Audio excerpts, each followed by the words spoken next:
السلام علیکم اسٹوڈنٹس۔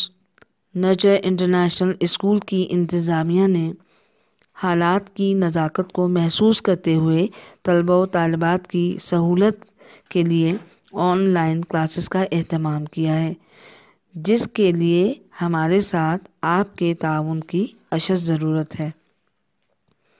آج کی اس کلاس میں ہم نعت کے بارے میں پڑھیں گے۔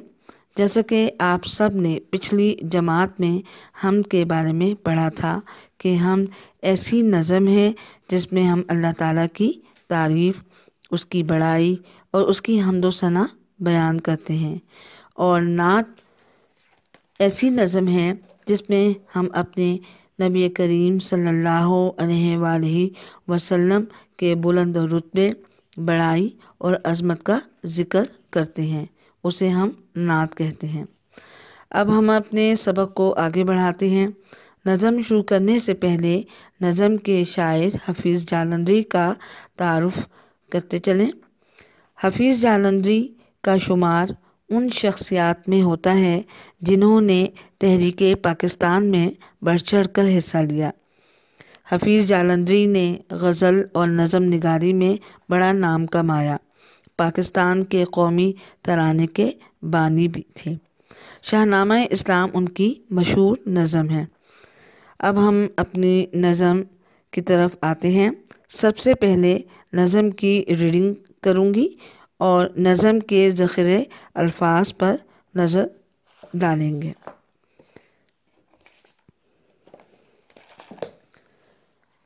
محمد مصطفیٰ محبوب داور سرور عالم، وہ جس کے دم سے مسجود ملائک بن گیا آدم، کیا ساجد کو شیدا جس نے مسجود حقیقی پر، جھکایا عبد کو درگاہ معبود حقیقی پر، دلائے حق پرستوں کو حقوق زندگی جس نے، کیا باطل کو غرق موج شرمندگی جس نے، گداؤں کو شہنشاہی کے قابل کر دیا جس نے، غرور نسل کا افسون باطل کر دیا جس نے، وہ جس کا ذکر ہوتا ہے زمین و آسمانوں میں، فرشتوں کی دعاؤں میں، مؤذن کی اذانوں میں، وہ جس کے معجزے نے نظم ہستی کو سنوارا ہے، جو بے یاروں کا یارا، بے سہاروں کا سہارا ہے، ثنا خواں جس کا قرآن ہے، ثنا ہے جس کی قرآن میں، اسی پر میرا ایمان ہے، وہی ہے میرے ایمان میں۔ یہ تو ہم نے نظم کی ریڈنگ کی۔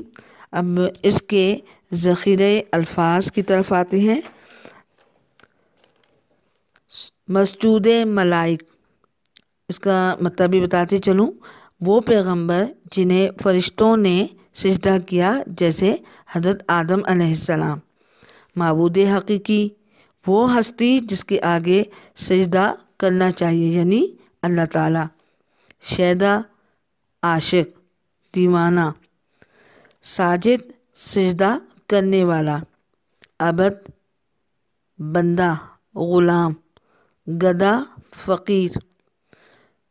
غرق موج زندگی، یعنی اس کا مطلب ہے احساس ندامت میں ڈوبا ہوا، یعنی جب کوئی انسان کوئی غلط کام کرتا ہے اور اسے اپنی غلطی کا احساس ہو جائے تو وہ ندامت میں ڈوب جاتا ہے۔ افسوں، فریب، مکر، دھوکہ۔ باطل، ثنا خواں، بے اصل، غلط تعریف کرنے والا۔ اب ہم اس نظم کے اشعار کی تشریح کی طرف آتے ہیں۔ نظم کا پہلا شعر: محمد مصطفیٰ محبوب داور سرور عالم، وہ جس کے دم سے مسجود ملائک بن گیا آدم۔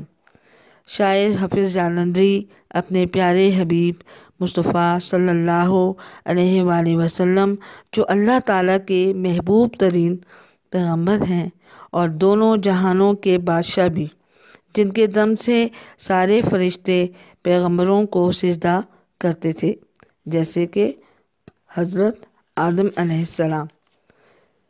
شعر نمبر 2، کیا ساجد کو شیدا جس نے مسجود حقیقی پر، جھکایا ابد کو درگاہ معبود حقیقی پر۔ شاعر اس شعر میں کہتے ہیں کہ ہمارے پیارے نبی صلی اللہ علیہ وآلہ وسلم نے سجدہ کرنے والوں کو اصل حقیقت کی تعلیم دی کہ دراصل سجدے اور عبادت کے لائق کون ہیں۔ آپ صلی اللہ علیہ وسلم نے معبود حقیقی یعنی اللہ رب العزت کی پہچان کروائی۔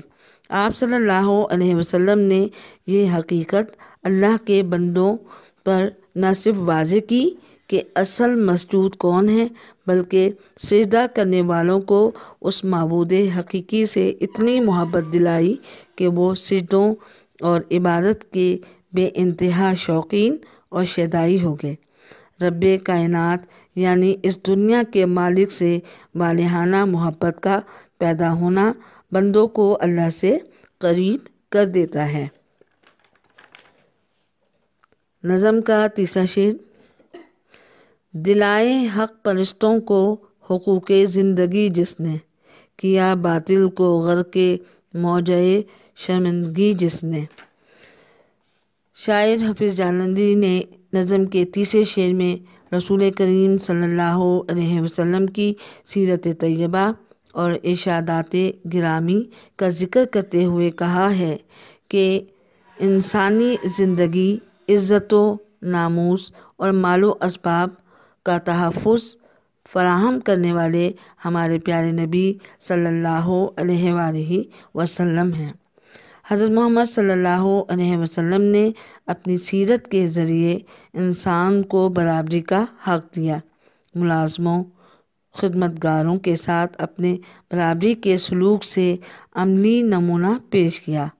آپ صلی اللہ علیہ وآلہ وسلم نے غلاموں، ہمسایوں، مسافروں، یتیموں، بیواؤں اور اس کے علاوہ عورتوں کو بھی ان کے حقوق دلوائے اور اپنے عمدہ حسن سلوک سے اپنے دشمنوں کو بھی حیران کر دیا، جب ان کے ظلم و ستم ڈھانے کے بعد بھی انہیں یہ کہہ کر معاف کر دیا کہ انہیں تو عقل سمجھ نہیں، شاید ان کی آنے والی نسلیں ایمان لے آئیں۔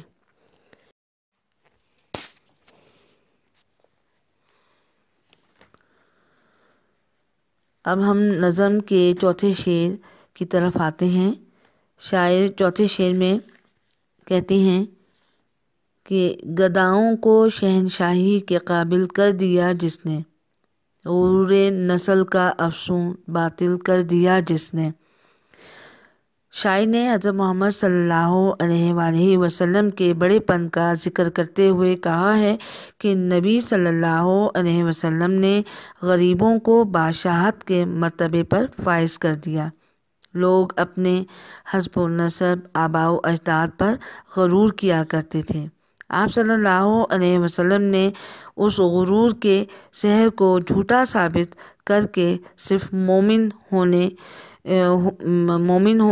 اور انہیں باعث عزت بنانے میں بڑا کام کیا۔ شاعر پانچویں شعر میں کہتے ہیں، وہ جس کا ذکر ہوتا ہے زمین و آسمانوں میں، فرشتوں کی دعاؤں میں، مؤذن کی اذانوں میں۔ شاعر شعر میں نہایت خوبصورت انداز میں نبی صلی اللہ علیہ وآلہ وسلم کی تعریف کرتے ہوئے کہتے ہیں کہ آپ صلی اللہ علیہ وسلم وہ عظیم ہستی ہیں جن کا ذکر زمین و آسمانوں میں تو ہوتا ہے، مگر فرشتے بھی اپنی دعاؤں میں آپ صلی اللہ علیہ وسلم کا ذکر کیا کرتے ہیں۔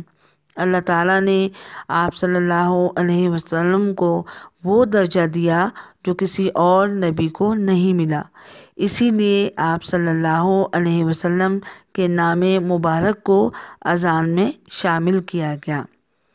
نظم کا چھٹا شعر، وہ جس کے معجزے نے نظم ہستی کو سنوارا ہے، جو بے یاروں کا یارا، بے سہاروں کا سہارا ہے۔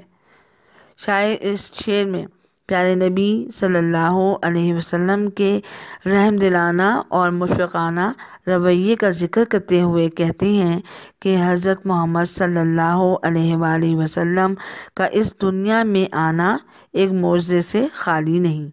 ان کے معجزے نے نہ صرف ان کی ہستی کو سنوارا ہے بلکہ اہل عرب کے نظام کو بھی سنوارا ہے۔ آپ صلی اللہ علیہ وآلہ وسلم بے یاروں کے یارہ ہیں، یعنی جو لوگ یتیم بے سہارا لوگ ہیں ان کے بھی مددگار ہیں۔